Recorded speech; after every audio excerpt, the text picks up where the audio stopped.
Isang paalala, ang video na ito ay ayon lamang sa aking sariling pananaliksik. Hindi ko nais na pilitin ang sino man na maniwala sa videong inyong matutunghayan. Kung hindi kayo kumbinsido sa mga impormasyon at taliwas ang inyong paniniwala sa kaalamang aking ilalahad, maaari kayong gumawa ng sarili ninyong pagsisiyasat para sa inyong kakontentuhan. Ang videong ito ay gabay lamang sa mas malalim na kaalaman at pag-intindi at hindi gawa ng isang profesional. Naniniwala ako na malaya tayong magbigay ng opinyon at suhestyon bilang malayang mamamayan ng Pilipinas. Maraming salamat.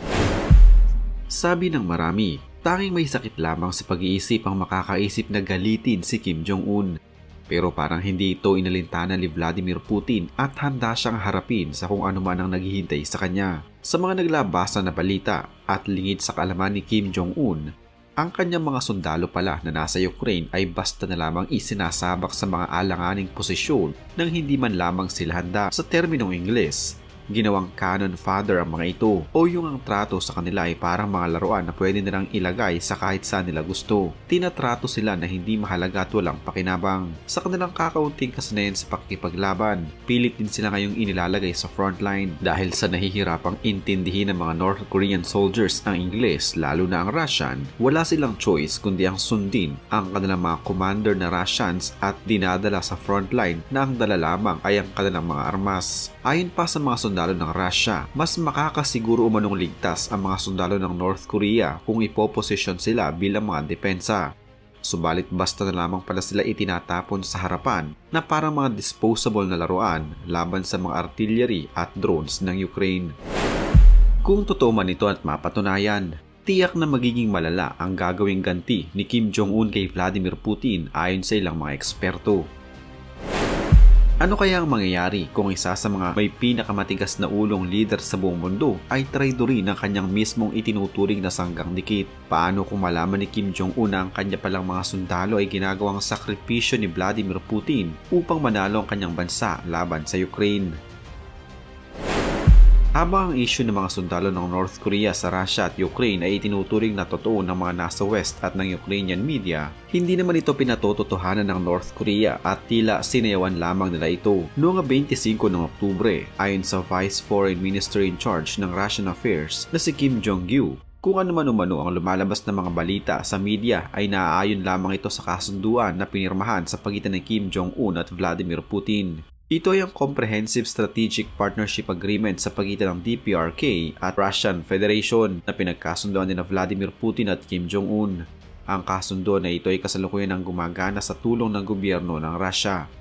Matapos itong pumasa sa lower house noong 24 ng Oktubre, agad itong naaprubahan sa upper house at ng Federation Council. Sa ngayon ay epektibo na ito at kasalukuyan ng gumagana. Subalit sa pagsisiyasat ng mga eksperto at ayon sa Article 4 ng kanilang kasunduan, mas magiging mataas pa pala ang klase ng ugnayan ng dalawang bansang ito.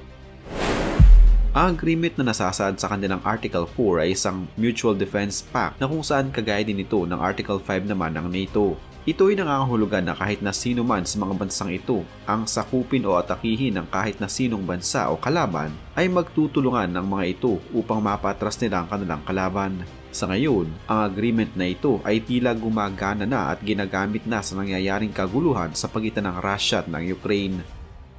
Hindi na lamang pala dahil sa kung ano-anong kapalit kaya nasa Ukraine ang mga sundalo ng North Korea, kundi obligasyon talaga ni Kim Jong-un na magpadala ng kanyang mga sundalo sa Ukraine upang tulungan itong mapabagsak ang puwersa ni Volodymyr Zelensky. Pero ayon kay Kim Ha-il, ang First Secretary ng North Korea's mission to the UN, na ang mga issue umano na ito ay kagagawan ng Amerika at ang US din umano ang nagpapakalat ng mga maling impormasyon at datos.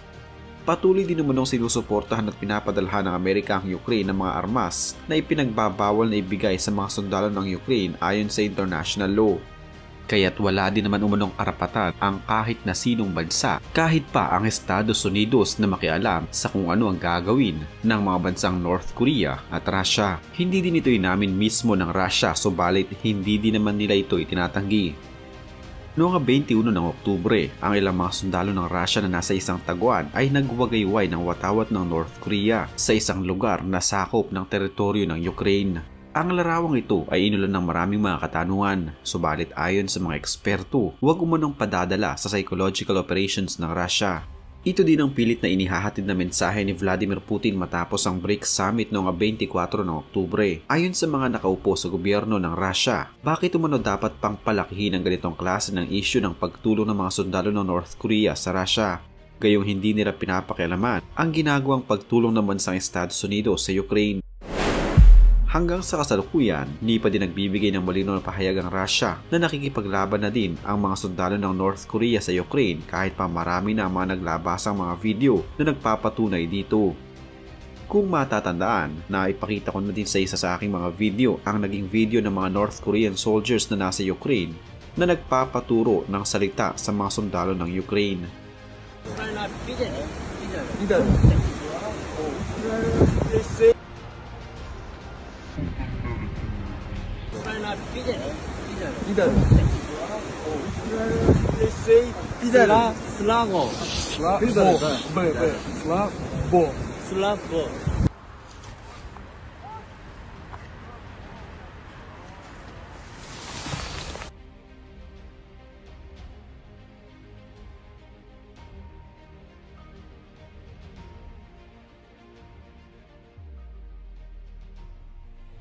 Pinagsusuot sila ng mga uniforme ng Russia at ginawa ng mga peking dokumento. Sa kabilang video naman, makikita na kuha ito mula sa isang training ground sa loob ng teritoryo ng Russia. Ang mga videos na ito ay malaking ebidensya na mas lalo pang pinatibay dahil naman sa mga ipinakitang satellite image ng National Intelligence Service o NIS ng South Korea.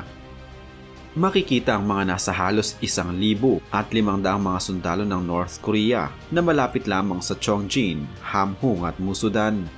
Pinaniniwalaang din nila ang mga sundalo na ito sakay ng 4 na landing ships at 3 escort ships. Kasalukuyan na din umanong nakakalat ang mga sundalo ng North Korea sa iba't ibang panig ng Ukraine. Dala-dala ang mga peking IDs na ibinigay sa kanila para magpanggap ng mga totoong residente ng Siberia.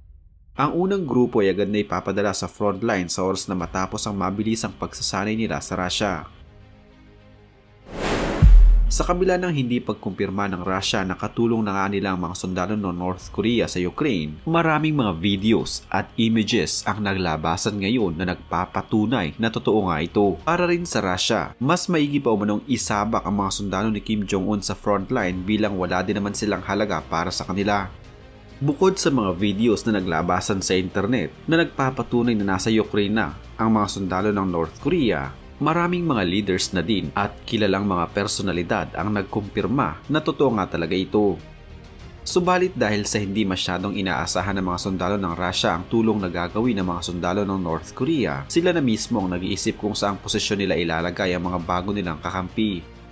Ipinapalabas nila na ginagamit lamang nila ang mga sundalo ng North Korea sa depensa nila sa Ukraine. Pero ang totoo ay sila palang mga isinasabak sa frontline na siyang sumasalag sa mga bala at bomba mula sa Ukraine. Bukod dito, kung matatandaan sa mga nauna ko ng video, ginagawa palang mga human porter ang mga sundalo ng North Korea sa Ukraine. Makikita sa video na ito na ipinablish ng isang news channel ang isang sundalong gumagapang sa gitna ng kalsada. Kuha ito ng isang surveillance drone ng Ukraine sa isang lugar sa Kursk kung saan naroon ang mga tropa ng mga North Korea. Makikita sa video na tila nahihirapan sa paglalakad ng sundalo at tila gumagapang na lamang ito palayo. Napag-alaman na isa pala itong sundalo mula sa North Korea at ang mga sandaling ito ay kuha pala ilang minuto lamang bago ito mamatay. Ito ang kauna-unahang video na ipinakita ang isang North Korean na nasawi dahil sa laban nila sa Ukraine. Nakuha na ng video na ito sa isang lugar sa Ukraine 5 kilometro lamang ang layo mula sa border ng Russia at Ukraine. Sa mas masusing pag-aanalisa ng mga eksperto sa itsura ng sundalo, bukod sa napag-alaman nilang isa itong sundalo mula sa North Korea, ayon din sa kanila, sa itsura umano ng sundalong ito na namatay kinalaunan, mukha umano itong may chronic malnutrition at vitamin deficiency o sa madaling salita ay mukha itong hindi pinapakain ng maayos. Makikita din sa video mula sa itaas na may dalang isang malaking bag ang sundalo. Ang bag na kanyang dala ay halos kasing laki ng kanyang buong katawan at ayon sa mga eksperto, ang laman pala ng bag na ito ay mga kagamitan na ihahatid ng sundalo sa mga sundalo ng Russia na nasa frontline. Napag-alaman na ang mga sundalo pala ng North Korea ay ginagawang mga labor o utusan ng mga sundalo ng Russia. Pinupuno nila ang bag ng mga Koreano na mga kailangan ng mga nasa frontline gaya na lamang ng mga ammunitions at provisions. Ang paggamit kasi ng mga sakyan sa frontline zone para maghatid ng mga gamit sa mga sundalo ng Russia ay lubhang delikado. Madali kasing nadedetect ng mga sundalo ng Ukraine ang kahit anong klase ng sasakyan na papalapit sa kanila, kaya naisip nila na ang mga sundalo na lamang ng North Korea ang kanilang gagamitin para maghatid ng mga kinakailangang gamit ng mga nasa frontline ng puwersa ng Russia. Kung sakaling malaman ni Kim Jong-un ang totoong kalagayan ng kanyang mga sundalo sa Ukraine na malamang ay alam naman na niya, wala itong magagawa dahil noon pa man ay sinabi na niyang magiging handa siya sa kung anuman ang magiging katayuan ng kanyang mga sundalo sa Russia. Mas mahalaga pa rin para kay Kim Jong-un ang mga matatanggap nitong kapalit mula sa Russia sa oras na matapos ng kaguluhan at manalo na si Vladimir Putin. Yun ay hindi natin alam kung kailan.